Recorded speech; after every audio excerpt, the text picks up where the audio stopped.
Hi friends, வணக்கம் friends. இந்த video மூலிமா உங்களை பார்க்குறதுல ரொம்ப மகிழ்ச்சி ஃப்ரெண்ட்ஸ். இன்றைக்கி இந்த வீடியோவில் பார்த்தீங்கன்னா நம்ம வந்துட்டு அசட்ஸை பற்றி பார்க்கலாம் ஃப்ரெண்ட்ஸ். ரொம்ப ரொம்ப இம்பார்ட்டண்டான சப்ஜெக்ட் இந்த சப்ஜெக்ட். வள்ளுவருடைய வாக்கு எப்படின்னா, பொருள் இல்லாருக்கு இவ்வுலகில்லை, அருள் இல்லாருக்கு அவ்வுலகில்லை. இது வந்து வள்ளுவனுடைய வாக்கு. ஸோ இந்த உலகத்தில் வந்துட்டு பொருள் இருந்தால் தான் வந்து மதிப்பு. பொருள் இல்லாதவருக்கு இந்த உலகத்தில் வந்து எந்த மதிப்பும் வந்து இல்லை.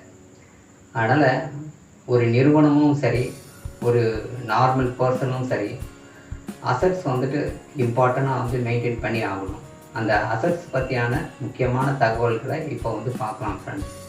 இந்த அசட்ஸுடைய தகவல்களை இந்த வீடியோவில் சேகரித்து வந்து கொடுத்துருக்கோம். நல்லா உங்களுக்கு வந்து பயனுள்ளதாக இருக்கும் என்று நம்புகிறேன். வாங்க வீடியோக்குள்ளே போகலாம். ஹாய் ஃப்ரெண்ட்ஸ், இப்போ வீடியோவில் பார்க்கலாம். இப்போ வந்துட்டு 3 டைப்ஸ் ஆஃப் அசட்ஸ்ன்றது வந்து கொடுத்துருக்காங்க. இப்போ இந்த 3 டைப்ஸ் அசட்ஸில் வந்து பார்த்திங்கன்னா, முதல்ல வந்து ஃபிசிக்கல் அசட்ஸ் இருக்குது, ரெண்டாவது வந்து ஃபினான்ஷியல் அசட்ஸ் இருக்குது, மூன்றாவது வந்து ஹியூமன் அசட்ஸ்ன்றது வந்து இருக்குது. இப்போ அசட்ஸ்னாலே என்னென்னா, சிம்பிளாக வந்து என்ன மீனிங்னாலே, நம்மளுக்கு இன்கம் வந்து எது எதில் வருதோ அது எல்லாமே வந்து அசட்ஸ். அதாவது நம்ம பாக்கெட்டில் வந்து பணம் வந்தோன்னா அது வந்து அசட்ஸ். நம்ம பாக்கெட்லேருந்து பணம் போயிடுச்சுன்னா அது வந்து லைபிலிட்டி. ஸோ நம்ம வந்து கொடுக்கக்கூடிய ஒவ்வொரு எக்ஸ்பென்ஸும் வந்து லைபிலிட்டி, அந்த மாதிரி வந்து ஆயிடுது. இப்போ பார்த்தீங்கன்னா, இந்த அசட்ஸ்லேயே வந்து ரொம்ப ரொம்ப இம்பார்ட்டண்டான அசட்ஸ் வந்து இந்த ஹியூமன் அசட்ஸ்ன்றது வந்து ரொம்ப ரொம்ப இம்பார்ட்டன்ட். ஃபஸ்ட்டு வந்து இந்த ஃபிசிக்கல் அசட்ஸ்னால் என்னென்னா, ஃபிசிக்கல் அசட்ஸ் வந்து டேஞ்சபிள், கண்ணுக்கு தெரியக்கூடிய அசட்ஸ் வந்து ஃபிசிக்கல் அசட்ஸாக வந்து இருக்கும். ஃபார் எக்ஸாம்பிள் வந்துட்டு கார் வாங்குகிறோம், அது வந்து ஃபிசிக்கல் அசட்ஸ். வீடு வாங்குகிறோம், அது வந்து ஃபிசிக்கல் அசட்ஸ். மிஷினரி, அதாவது பிஸ்னஸுக்கு தேவையான மிஷினோ இல்லைனா பிஸ்னஸுக்கு தேவையான ஏதாவது நம்ம வந்து ஒரு பைக்கோ இல்லைனா வேறு ஏதாவது வந்து ஒரு இது பண்ணுறோன்னா அது எல்லாமே வந்து இந்த இதில் வந்து வந்துடும். அதே மாதிரி லேண்டு, இப்போ நம்ம வந்து பிஸ்னஸுக்கு தேவையான லேண்டு வந்து லீஸுக்கு எடுக்கிறோம்னு வச்சிங்களா, அந்த லேண்டெல்லாம் இதில் வரும். நம்ம பண்ணுற பிஸ்னஸும் வந்துட்டு உங்களுக்கு வந்து இந்த ஃபிசிக்கல் அசட்ஸில் டேஞ்சபிள் அசட்ஸாக வந்து உங்களுக்கு வந்து வரும்.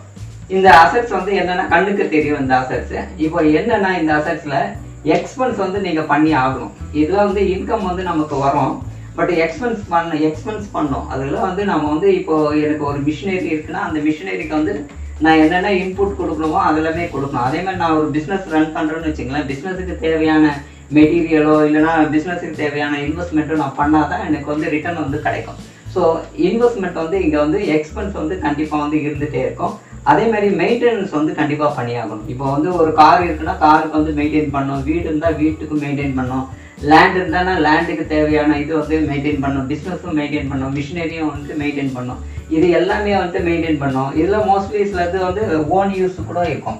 ஃபார் எக்ஸாம்பிள் வந்து நம்ம வந்து கார் வந்து வாங்குவோம், அது வந்து ஓன் பர்பஸ்க்கோசரம் வரும், அதில் வந்து ஈல்டும் வராது. ஒன்லி நம்மளுக்கு வந்து அதில் வந்து எக்ஸ்பென்ஸ் மட்டும்தான், எக்ஸ்பென்ஸும் மெயின்டெனன்ஸ் வந்து பண்ணிகிட்டே இருக்கும். ஸோ இந்த மாதிரி ஓன் யூஸுக்கு வர்றது எல்லாமே வந்து ஃபிசிக்கல் அசட்ஸ்லேயும் போயிடும். ஓகேங்களா? இப்போ செகண்ட் வந்து ஃபினான்ஷியல் அசட்ஸ். இந்த ஃபினான்ஷியல் அசட்ஸ் வந்து ரெண்டாக வந்து பிரிக்கிறாங்க. ரெண்டாவது பிரிக்கும் போது ஒன்று வந்து கண்ணுக்கு தெரியக்கூடியது டேஞ்சபிள் அசட்ஸாக இருக்கும், இன்னொன்று வந்து கண்ணுக்கு தெரியாதது இன்டேஞ்சபிள் அசட்ஸ்னுவாங்க. கண்ணுக்கு தெரியக்கூடிய அசட்ஸ் எல்லாம் பார்த்தீங்கன்னா வந்து எஃப்டி, ஸ்டாக்கு, ரெண்ட்டு, இதெல்லாமே வந்து நம்மளுக்கு வந்து இன்கம் வந்து ஜென்ரேட் பண்ணி கொடுக்கக்கூடியதாக வந்து இருக்கும். இப்போ வந்து எஃப்டியில் வந்து இன்ட்ரெஸ்ட் வரும், ஸ்டாக்கில் வந்து ப்ராஃபிட் வரும், ரெண்ட்டில் வந்து வீட்டிலேருந்து வந்து ரெண்ட் வரும். அதே மாதிரி நம்ம வந்து கோல்டு, சில்வர் இதெல்லாமே வந்து நம்ம வந்து ரீசெல்லிங் பர்பஸ்க்கோசரம் வாங்கி வைக்கிறோம். வீடு, இது லேண்டு, இதெல்லாமே வந்து பார்த்தீங்கன்னா உங்களுக்கு வந்து ஃபினான்ஷியல் அசட்ஸில் வந்து வந்துடும். நாம் வந்து இன்வெஸ்ட்மெண்ட் பண்ணி அது மூலியமாக வந்துட்டு ஏதாவது ப்ராஃபிட் எடுக்கிற மாதிரி இருந்தேன்னா அதெல்லாமே வந்து ஃபினான்ஷியல் அசட்ஸில் வந்து வந்துடும். இந்த ஃபினான்ஷியல் அசட்ஸில் வந்து இன்டேஞ்சபிள் அசட்ஸ்னு இருக்குது. இது பார்த்தீங்கன்னா நம்மளுடைய குட்வில்லு, பேட்டன் ரைட்ஸு, ட்ரேடு மார்க்கு, இதெல்லாம் பிஸ்னஸுடைய இது எல்லாமே வந்து பிஸ்னஸுடைய இதுக்கோசம் வந்து இருக்கும். ஸோ இதெல்லாமே வந்து உங்களுக்கு வந்து ஃபினான்ஷியல் அசட்ஸில் வந்து போயிடும். இந்த ஃபினான்ஷியல் அசட்ஸில் என்ன ரொம்ப முக்கியம்னா, லெஸ் எக்ஸ்பென்ஸ் வந்து ரொம்ப லெஸ்ஸாக இருக்கும். ரொம்ப நம்ம வந்து எக்ஸ்பென்ஸ் வந்து நம்ம வந்து பண்ண வேணாம். பட் அது வந்து ஈல்டு வந்து கொஞ்சம் வந்து நம்மளுக்கு வந்து கம்மியான எக்ஸ்பென்ஸ்லேயே வந்து மெயின்டைன் பண்ணி ஈல்டு வந்து கொஞ்சம் அதிகமாக வந்து நம்ம வந்து எடுக்க முடியும். இப்போ வந்து எஃப்டிக்கெல்லாம் வந்து எக்ஸ்பென்ஸ் வந்து தேவையே இல்லை, எஃப்டி அப்படியே வந்து ரினியூவல் பண்ணிடலாம். ரெண்ட் வந்து நம்ம எடுக்கும்போது அங்கே வந்து எக்ஸ்பென்ஸ் வந்து வரும், மெயின்டெனன்ஸ் சார்ஜஸ் வந்து வரும். அதே மாதிரி நான் வந்து கோல்டு, சில்வர் இதெல்லாம் வாங்கினேன்னா லாக்கரில் வந்து நான் மெயின்டைன் பண்ணேன்னா அப்போ வந்துட்டு எனக்கு வந்து லிட்டில் எக்ஸ்பென்ஸ் வந்து வரும். அதே மாதிரி லெஸ் மெயின்டெனன்ஸ் வந்து ரொம்ப நம்ம பண்ண வேண்டாம். ஸோ நான் எஃப்டி வச்சுருக்கேன், இல்லை ஸ்டாக்ஸ் வச்சுருக்கேன், இல்லைன்னா வேறு ஏதாவது வந்து கடன் பத்திரங்கள் வச்சுருக்கேன்னா எனக்கு வந்து லெஸ் மெயின்டெனன்ஸே வந்து அதில் வந்து இருக்காது. ஸோ மெயின்டெனன்ஸ் பண்ணுறதுக்கும் வந்து ரொம்ப கம்மியாக இருக்கும். அதே மாதிரி இந்த குட்வில், பேட்டன் ரைட், ட்ரேட்மார்க் இதெல்லாமே வந்துட்டு கிரியேட் ஆயிடுச்சுன்னா போதும். ஸோ நம்மளுக்கு வந்து பிஸ்னஸ் வந்து சூப்பராக வந்து ரன் ஆகிட்டு இருக்கும். இது மெயின்டெனன்ஸ் காஸ்ட் எல்லாம் வந்து இங்கே வந்து வரவே வராது.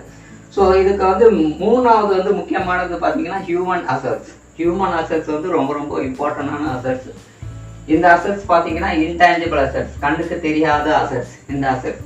ஸோ இந்த அசட்ஸ் பார்த்தீங்கன்னா ஒருவருடைய ஸ்கில்லு, அவருடைய நாலேஜ், இது வந்து ரொம்ப ரொம்ப முக்கியமானது. ஸோ அவருடைய இன்வெஸ்ட்மெண்ட் வந்து இதுதான். அதாவது ஹியூமனுடைய அசட்ஸில் வந்துட்டு இந்த ஸ்கில்லும் நாலேஜும் தான் அவருக்கு வந்து இன்கம் வந்து ஜென்ரேட் பண்ணி கொடுக்கக்கூடிய அசட்ஸ்.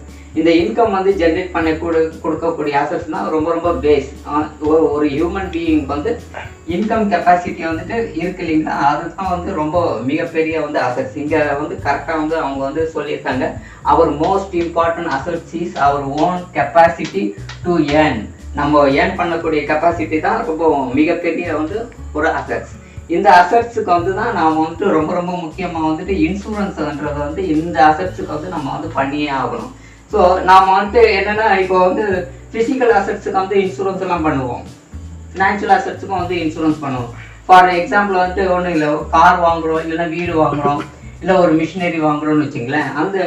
அதுக்கு வந்துட்டு நம்ம கார் வாங்கும்போதே இன்சூரன்ஸ் ஆகிடும், வீடு வாங்கும்போதே இன்சூரன்ஸ், ஹவுசிங் இன்சூரன்ஸ் வந்து பண்ணுவாங்க, மிஷின் வாங்கும்போதே மிஷினரிக்கு வந்து இன்சூரன்ஸ் இருக்கும். ஸோ இந்த மாதிரியெல்லாம் இன்சூரன்ஸ் வந்து இருக்கும். அதே மாதிரி இங்கே பார்த்தீங்கன்னா இங்கே வந்துட்டு உங்களுக்கு வந்து எஃப்டியில் ரெண்ட் எடுக்கும்போது வீட்டில் வந்து இன்சூரன்ஸ் இருக்கும். அதே மாதிரி கோல்டு, சில்வர் இதெல்லாம் வந்து வைக்கும்போது லாக்கர் வந்து யூஸ் பண்ணுவாங்க. ஸோ அந்த லாக்கர் வந்துட்டு அதுக்கு வந்து பாதுகாப்பாக இருக்கணும்னு கோல்டு, சில்வருக்கு வந்து லாக்கர் எல்லாமே வந்து யூஸ் பண்ணுவாங்க. ஸோ அதுவும் வந்து ஒரு இன்சூரன்ஸ் மாதிரி தான். ஸோ இதில் வந்து என்னென்னா இந்த ஹியூமன் அசெட்ஸ் இருக்கு இல்லைங்களா, இங்கே வந்துட்டு நிறைய பேர் வந்து இன்சூரன்ஸ் வந்து எடுக்க மாட்டாங்க. இதுக்கு தான் வந்து இன்சூரன்ஸ் வந்து ரொம்ப ரொம்ப இம்பார்ட்டண்டான தேவை. ஏன் இம்பார்ட்டண்டாக இன்சூரன்ஸ் வந்து ரொம்ப ரொம்ப important? Why need insurance for ஹியூமனுக்கு வந்து ஏன் வந்து இன்சூரன்ஸ் வந்து ரொம்ப இம்பார்ட்டன்ட்? ஃபர்ஸ்ட் ரீசன் பார்த்தீங்கன்னா any time may lose our own earning capacity. இப்போது நம்மளுடைய ஏர்னிங் கெப்பாசிட்டி இருக்கு இல்லைங்களா, அந்த ஏர்னிங் கெப்பாசிட்டி எந்த நேரத்துலனாலும் நம்ம வந்து லூஸ் ஆகிறதுக்கான சான்சஸ் வந்து இருக்குது. ஃபார் எக்ஸாம்பிள் வந்து ஒருவர் வந்து ஒரு ஃபேக்ட்ரியில் வந்து வேலை செய்துட்டு இருப்பார். அங்கே திடீர்னு ஒரு விபத்து ஏற்பட்டு கை கால்கள் ஏதாவது அடிபட்டுடுச்சுன்னு வச்சுங்களேன், அவர் வந்து ஃபர்தராக வந்து ஏர்னிங் வந்து பண்ண முடியாது. ஸோ ஏர்னிங் பண்ணக்கூடிய கெப்பாசிட்டி வந்து அவர் வந்து இழந்துடுறாரு. ஸோ அந்த மாதிரி இடத்துல வந்து அவருக்கு வந்து இன்சூரன்ஸ் இருந்ததுன்னா அந்த இன்சூரன்ஸ் வந்துட்டு கண்டிப்பாக அவருக்கும் அவருடைய குடும்பத்துக்கும் வந்து பலனுள்ளதாக வந்து இருக்கும். ரெண்டாவது பாயிண்ட், முக்கியமான பாயிண்ட் பார்த்தீங்கன்னா டிப்ரிஷியேஷன். ஏன்னா ஹியூமனுக்கும் டிப்ரிஷியேஷன் இருக்கான்னு கேட்குறீங்களா? கண்டிப்பாக வந்து ஹியூமனுக்கும் வந்து டிப்ரிஷியேஷன் வந்து இருக்குது. மிஷின் வந்துட்டு ஒரு டிப்ரிஷியேஷன் ஆயிடுச்சுன்னு வச்சுங்களேன், ஒரு மிஷினுக்கு வந்து டிப்ரிஷியேஷன் ஆயிடுச்சுன்னா நாம் வந்துட்டு சர்வீஸ் பண்ணி ரெனோவேட் பண்ணி ஓட்டலாம், இல்லைன்னா இந்த மிஷினையே வந்து தூக்கி போட்டு மாற்றி ஓட்டிடலாம்.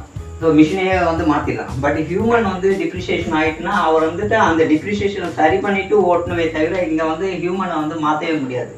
ஸோ அவர் வந்து கம்பெனிலேருந்து விலகினா கூட அவருடைய ஓன் லைஃப்பில் வந்துட்டு அந்த டிப்ரிஷியேஷன் அவர் வந்துட்டு இழந்தது தான். ஸோ அதனால் இந்த டிப்ரிஷியேஷன் பார்த்தீங்கன்னா ஏஜ் வந்துட்டு ஏற வந்து அவருடைய ஏர்னிங் கெப்பாசிட்டி வந்துட்டு குறைஞ்சிட்டே வரும். அதே மாதிரி ஹெல்த் வந்து நம்மளுக்கு வந்து ப்ராப்ளம் ஆகிடுச்சுன்னு வச்சிங்களேன், நம்மளுடைய ஏர்னிங் கெப்பாசிட்டி வந்து லூஸ் ஆகிடும். ஸோ இதனால் வந்துட்டு இந்த இன்சூரன்ஸ் வந்துட்டு இருந்தாங்கன்னா இந்த டிப்ரிஷியேஷன் எல்லாமே ஓரளவுக்கு வந்துட்டு தாக்கு பிடிச்சி நமக்கு வந்து சேஃபான லைஃப்பை வந்து கண்டிப்பாக வந்து கொடுக்கும். ஸோ அதனால் இன்சூரன்ஸ் வந்துட்டு ஹியூமனுக்கு வந்து ரொம்ப இம்பார்ட்டன்ட். தேர்ட் வந்து to protect your family and losses. அதாவது இப்போ வந்துட்டு பார்த்தீங்கன்னா ஹியூமன் வந்து என்னென்னா, இப்போ வந்து இன்சூரன்ஸ் வந்துட்டு நீடு இருக்குது ஹியூமனுக்கு. ஸோ அவருக்கு வந்து ஏதாவது ஒரு ப்ராப்ளம் ஆகி அவர் வந்து இறக்க நேரிட்டால்னு வச்சுங்களேன், அவருடைய ஃபேமிலியை வந்துட்டு இந்த இன்சூரன்ஸ் வந்துட்டு பில்லர் மாதிரி வந்து தாங்கி நிற்கும். ஸோ அதனால் உங்களுக்கு வந்துட்டு அவருடைய ஃபேமிலியை வந்து ஃபுல்லாக வந்து தாங்கி நிற்கக்கூடியது வந்து இந்த இன்சூரன்ஸுக்கு தான் கெப்பாசிட்டி வந்து இருக்குது. அதே மாதிரி லாஸ்ன்றது வந்துட்டு இப்போ ஒரு பிஸ்னஸில் வந்து பண்ணிகிட்டே இருக்காங்க, அங்கே வந்து கீமன் இன்சூரன்ஸ், பார்ட்னர்ஷிப் இன்சூரன்ஸ் எல்லாமே இருக்குது. அந்த மாதிரியான இன்சூரன்ஸ் வந்து எடுத்து வச்சுப்பாங்க. அதாவது ஸ்கில்லோ நாலேஜோ வந்து யாருக்கு நிறைய இருக்கோ அந்த பார்ட்னருக்கோ இல்லைன்னா அந்த கீ பர்சனுக்கு வந்து எடுத்து வைப்பாங்க. ஸோ அதனால் அவருக்கு ஏதாவது டெத்தோ இல்லைன்னா அவருக்கு ஏதாவது அசம்பாவிதமாக நடந்துச்சுன்னா அவர் மூலிமா வரக்கூடிய இழப்புகளுக்கு இந்த இன்சூரன்ஸ் கம்பெனி வந்துட்டு உங்களுக்கு வந்து அந்த லாஸ் வந்து அட்ஜஸ்ட் பண்ணி வந்து கொடுக்கும். ஸோ அதனால அவருக்கு வந்து அந்த அந்த லாஸ் அட்ஜஸ்ட் பண்ணுறதுக்கு இந்த இன்சூரன்ஸ் வந்து கண்டிப்பாக வந்து ஹெல்ப்ஃபுல்லாக இருக்கும். அதனால தயவு செய்து ஹியூமன் எல்லாருமே வந்து இன்சூரன்ஸ் எடுக்கிறது ரொம்ப ரொம்ப வந்து இம்பார்ட்டன்ட். இப்போ பார்த்தீங்கன்னா இங்கே வந்துட்டு ஒரு மரம் மாதிரி வந்து ஒரு படம் வந்து போட்டிருக்காங்க. இது வந்து மரம் மாதிரி இல்லைன்னா கூட மரம்னு நாம நினச்சிப்போம். ஃபர்ஸ்ட் வந்துட்டு என்ன, மரத்தில் வந்து என்ன பேஸ் இருக்குன்னா ரூட்ஸ் வந்து இருக்கு, வேர்கள் வந்து இருக்கு. ரெண்டாவது வந்துட்டு கிளை, அதாவது ஸ்டம்பு வந்து இருக்கு. மூன்றாவது பார்த்தீங்கன்னா பிரான்ச்சஸ் வந்து இருக்கு. ஸோ நம்ம எல்லாமே வந்து என்ன பண்ணுறோம்னா, இப்போ வந்துட்டு ரூட் மாதிரி தான் ஹியூமன் பீயிங் வந்து ரூட் மாதிரி தான். நாம் வந்துட்டு இன்சூரன்ஸ் எல்லாம் எதுக்கு எடுக்கிறோம்னா, இந்த ஸ்டம்புக்கு எடுக்கிறோம், இந்த பிரான்ச்சஸுக்கு தான் வந்து இன்சூரன்ஸ் வந்து எல்லாமே வந்து எடுத்துகிட்டு இருக்கோம். ஃபார் எக்ஸாம்பிள் நான் வந்து நம்ம மூலியமாக வந்து உருவாக்கப்பட்டது தான் இந்த காரு, இந்த வீடு, இந்த மிஷினரி எல்லாமே வந்துட்டு இந்த ரூட்ஸ் இருந்தால் தான் இந்த பிரான்ச் எல்லாமே வரும். ஸோ இந்த ரூட்ஸுக்கு வந்து இவருக்கு வந்து இன்சூரன்ஸ் வந்து இருக்காது, ஆனால் பிரான்ச்சஸுக்கு எல்லாமே வந்து இன்சூரன்ஸ் வந்து இருக்கும். ஸோ பிரான்ச் வந்து ஏதாவது ப்ராப்ளம் ஆனால் கூட அது வந்து இந்த ரூட்ஸ் இருந்தாலும் துளுத்து வந்துடும். ஸோ பிரான்ச் வந்து லாஸ் ஆனால் கூட ரூட்ஸ் வந்து இருந்தாலும் துளுத்து வந்துட்டே இருக்கும். ஆனால் ரூட்ஸே போயிடுச்சுன்னு வச்சுங்களேன், ரூட்ஸே போயிடுச்சுன்னா இந்த பிரான்ச்சஸும் போயிடும், இந்த ஸ்டம்பும் போயிடும். இந்த ஸ்டம்ப்ன்றது வந்து அசட்ஸ் மாதிரி. ஸோ இது வந்து ரூட்ஸ் வந்து பேஸ் பண்ணி தான் இந்த எல்லாமே வந்து இந்த மரமே வந்து நிற்குது. ஸோ அதனால் நம்ம வந்து ரூட்ஸுக்கு தான் வந்து இன்சூரன்ஸ் வந்து ரொம்ப இம்பார்ட்டன்ட் வந்து கொடுக்கணும். நிறைய பேர் வந்து இந்த ரூட்ஸுக்கு வந்து இம்பார்ட்டன்ஸ் வந்து கொடுக்கறது இல்லை. ஸோ அதனால் நீங்கள் வந்து இன்சூரன்ஸ் வந்து ரொம்ப ரொம்ப இம்பார்ட்டண்டாக வந்து எடுக்க வேண்டியது இந்த ரூட்ஸுக்கு தான். ஸோ ஹியூமனுக்கு வந்து இன்சூரன்ஸ் வந்து ரொம்ப ரொம்ப அவசியம். அதனால எடுங்க. இன்னொரு எக்ஸாம்பிள் பார்த்தீங்கன்னா, இப்போ வந்துட்டு இது ஹென்னு வெஸ் எக்குன்னு போட்டிருக்கு. இப்போ வந்துட்டு ஒரு கோழி வந்துட்டு தங்க முட்டை இடுதுன்னு வச்சுங்களேன். தங்க முட்டை இடும்போது நாம் வந்துட்டு அந்த முட்டைகளுக்கு வந்து இன்சூரன்ஸ் எடுப்போமா, இல்லைன்னா கோழிக்கு வந்து இன்சூரன்ஸ் எடுப்போமா? ஸோ பார்த்தீங்கன்னா நாம் வந்துட்டு முட்டைகள்ன்றது தான் இந்த காரு, ஹவுஸ், வீடு, லேண்டு இதெல்லாமே வந்து முட்டைகள் தான். இதுக்கெல்லாமே வந்து இன்சூரன்ஸ் இருக்கும். மிஷினரிக்கு வந்து இருக்கும், ஜுவல்லுக்கு இருக்கும், அப்புறம் காருக்கு வந்து இன்சூரன்ஸ் எல்லாமே இருக்கும். ஆனால் இந்த ஹென்னுக்கு, அதாவது இது மூலியமாக வந்துட்டு கோழி வந்து இந்த முட்டைகளை வந்து இட்டது, ஆனால் இந்த கோழிக்கு வந்து இன்சூரன்ஸ் வந்து இருக்காது. ஸோ நம்மளுக்கு வந்து முக்கியமாக பார்த்தீங்கன்னா கோழிக்கு தான் வந்து இன்சூரன்ஸ் வந்து ரொம்ப ரொம்ப இம்பார்ட்டன்ட். ஸோ நம்ம வந்துட்டு ஹியூமன் பீயிங்ஸ் வந்து கோழி மாதிரி தான். ஸோ இன்சூரன்ஸ் வந்து எடுக்க வேண்டியது ரொம்ப ரொம்ப முக்கியம். முட்டைக்கு நம்ம வந்து இன்சூரன்ஸ் வந்து மாறுதலாக வந்து எடுத்துகிட்டு இருக்கோம், அது வந்து தவறு. ஸோ நம்ம வந்துட்டு ஹென்னுக்கு வந்து கோழிக்கு வந்து இன்சூரன்ஸ் வந்து எடுக்கணும். ஸோ அந்த இன்சூரன்ஸ் வந்துட்டு ஹியூமன் பீயிங்க்கு வந்து ரொம்ப ரொம்ப இம்பார்ட்டன்ட்.